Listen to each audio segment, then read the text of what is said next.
But number 7 is a machine which outperformed everything. One of the most desirable and exclusive motorcycles of all time. It's the Brough Superior.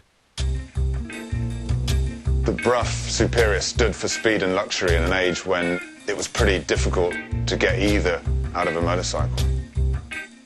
In its time, it could achieve levels of performance that were denied to any other machine. It's 1924, and it's a bike that's guaranteed to do 100 miles an hour. I mean, that's just madness, isn't it? This is my 1934 SS100 Brough Superior. It's the fastest road bike company ever produced.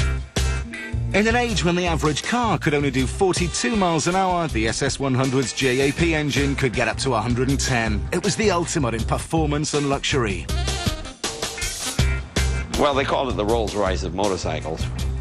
Rolls-Royce got a bit miffed at this, so they said, we're coming out to the factory to see. So George had everybody put on white coats and gloves and, just go around. And so when Rolls-Royce came, they were so impressed that, these guys were dressed as gentlemen and, such care. I mean, he was a great showman that way.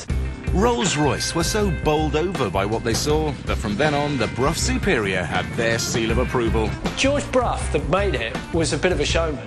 He would do anything for publicity, really. I think George was a bit like P.T. Barnum was in America. Like you say, you break a record, and then you make sure everybody knows that you've broken that record. And even people not interested will now know. But that's what makes them fun. There's such a mystique about them. There's all these sort of sexy stories. And, of course, Lawrence of Arabia had 7 of them. And he would write letters to the factory, and George would publish those letters.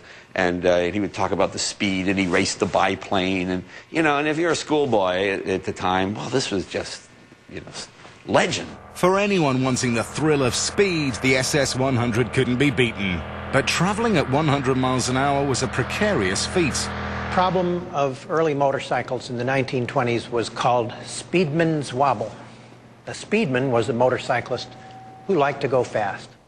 The wobble was caused by the front wheel becoming unstable, but Brough had an ingenious answer for this. The machine has castle forks, which are of the leading link design, which means that the wheel spindle is carried ahead of the main fork member.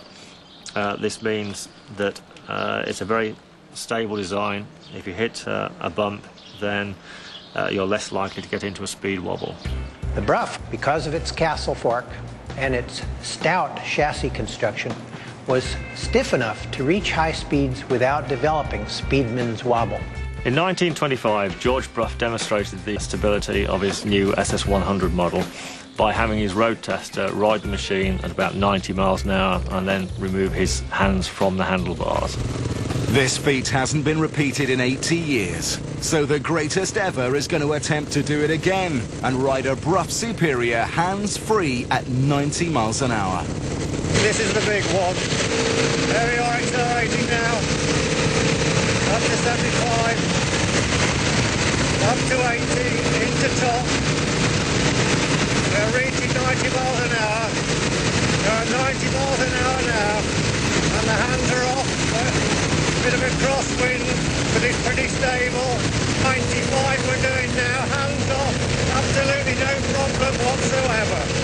George Brough may have been a bit of a but he certainly wasn't about the stability of the SS100. What a machine. Well, it was not hype, it was true. The motorcycle did stand up to all the advertising. It was an exceptional motorcycle that did exceptional things all well. The Brough Superior was this astonishing quality product. It was really expensive, but it was beautifully made, and it was incredibly fast. You kind of got what you paid for with the Brough Superior. In its day, the SS100 cost £170, when most people earned just £3 a week, and so was only ever ridden by an exclusive few. For that reason alone, it gets 7th place.